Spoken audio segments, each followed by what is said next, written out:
I would rather flip burgers than drive for Uber or Lyft. This one is inspired by the Rideshare Guys channel, watching Sergio have a debate with Harry, I think his name is. So let's get into it. What up, folks? Once again, it is indeed your boy Tim with another ride sharing video. So which one is more profitable? Which one has more risk? Driving for Uber or Lyft or flipping burgers? Now, they talked about an entire roundtable of topics, and I actually took notes because I was flabbergasted as to what Harry was promoting. Fact is, in my humble opinion, as a veteran driver, been driving off and on for 10 years, I don't see it. Currently in the market we're in now, in this environment in 2024, whereas since the pandemic, salaries for burger flippers has went up significantly. There are burger flippers out there making anywhere from $15 to $20+ per hour. In ride sharing, salaries since the pandemic has went down. So in comparing burger flippers versus rideshare drivers, the number one issue I would bring up, demotions. If you are a burger flipper and you're willing to come to work and do hard and put in the actual work to get the damn job done, you will eventually get some sort of promotion. I don't care if it's 10 or 15 cents raise per year. Yeah, that's not shit, but it is a raise. In ride sharing, the salaries go down, and they've went down significantly. If you've been driving rideshare for 5 or 6 years, you make significantly less annually than you did 5 or 6 years ago. No burger flipper will ever be able to say that. So demotion in salaries and pay is probably by far the biggest issue that would give burger flippers the edge, is that their pay goes up from year to year. Rideshare pay goes down every year in ride sharing. Drivers have been earning less. Even the top drivers who love this shit admit they are making less per year as a rideshare driver. There's no burger flipper making less as the years go on. So that's number one. Now, one of the biggest benefits of ride sharing is flexibility. You can start, you can stop whenever you want. You don't have any boss over your head or things of that nature. However, when we're comparing salaries of a burger flipper to a salary of a rideshare driver, if you want to make what a burger flipper earns full time, the amount of flexibility you have begins to become more and more limited. You're not going to work 3 hours a day today, 5 hours tomorrow. And if that burger flipper is doing 8 hours every day, you can't be doing 3, 4, 5 hours skipping all over the damn place. As a rideshare driver, you're going to be working your ass off to keep up with his salary. Because remember, if that burger flipper does rideshare driver hours, he's going to start getting paid time and a half. And you're never going to catch up with that shit. But 40 hours of burger flipping versus 40 hours of ride sharing, it is a very competitive comparison. If not the rideshare, most likely the burger flipper is going to make more hour for hour, because the burger flipper is not only looking at take-home pay. They're getting, workers' comp. If something happens on the gig and they got to file unemployment, they're covered there. They're contributing to Social Security. There are other aspects of pay that rideshare drivers simply are not entertaining. It's simply not happening in your world. So pay for pay, I don't see the comparison. My humble opinion, burger flippers are making more money. But in terms of flexibility, I do appreciate the fact that there is no boss constantly over your shoulder demanding you work. For instance, I've done Burger King work. I've been a burger flipper. It's been a hell of a long time ago, 30, 40 years ago, but I did do it. And if there's no work to be done, no customers in the restaurant, the boss expects you to go clean up, go mop floors, go do the bathroom. They want you doing shit all the time. That's what a boss does. They're trying to get as much work out of you as possible. In ride sharing, you don't have to worry about that shit. So not having a boss over you, not having to deal with that personality does give a edge to ride sharing in terms of flexibility, because I don't care how much you love your job. If you're in the W-2 world, I always say you're only one bad boss away from your job really sucking. I don't care how much you like it. One bad boss can really ruin how you feel going to work. In rideshare, you do not have that. Another huge benefit of rideshare, you do have instant payout. Let's say, for instance, you get a flat tire or something happens in the middle of your workday. You see behind me, I had a flat tire in the middle of my workday today. As a rideshare driver, if I had money saved up, I could just simply cash out where I am right now so I have enough money to get the flat tire fixed. Now, that's a benefit of rideshare that, or the gig economy in a lot of cases, that W-2 world, it just don't have. So there are some benefits to rideshare in terms of the sheer amount of flexibility. But if we're factoring in money, a lot of that changes. Now, there are some huge deficits of ride sharing. That's why I stated in the beginning of the video, I'd rather be a damn burger flipper, such as no certainty from day to day. If I'm a burger flipper, the schedule has me working 8 hours on Friday. I make $20 an hour. I'm going to make $160 for Friday. I know that before Friday even gets here. 8 hours times my pay, that's what I'm going to make. In ride sharing, you don't know what the hell you're going to earn. You could get out there and say, I'm going to drive until I make $200 and then I'm done for the day.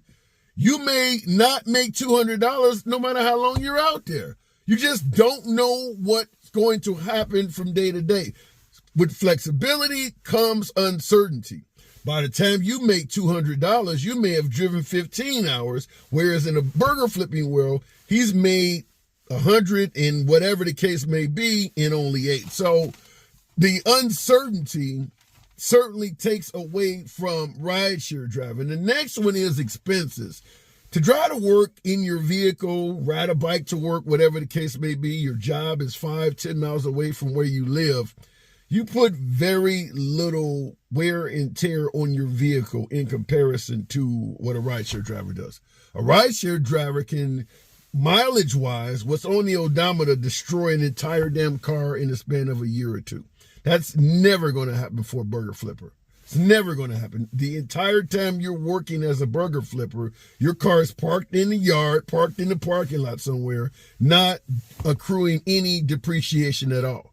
Every cent you earn as a rideshare driver is causing depreciation on your vehicle. So that is a huge deficit of rideshare driving, is that you're destroying vehicles in the process. Now, what Sergio pointed out in that video as well is that there is a statistical probability of you being involved in a car accident for every mile you drive. I mean, fact is, if you drive a car, there is a probability you could be in an accident. The more you drive, the greater that probability increases. If you're a burger flipper and you're driving 15, 20,000 miles per year, there's a number that can be figured out. If you are a rideshare driver, you're driving 100,000 miles per year, there is also a number that can be figured out, which is why insurance charges more for individuals that drive more miles. So that on its face, rideshare driving is in a whole different universe in terms of the statistical probability of having something bad go wrong. You're behind the wheel so damn much compared to a burger flipper. You're in a whole different universe. And like I stated before, your insurance and everything else could be adjusted because of that. Definitely a loss to rideshare drivers. Next, this one is huge because anybody that follows my channel knows I talk about this shit all day, every day.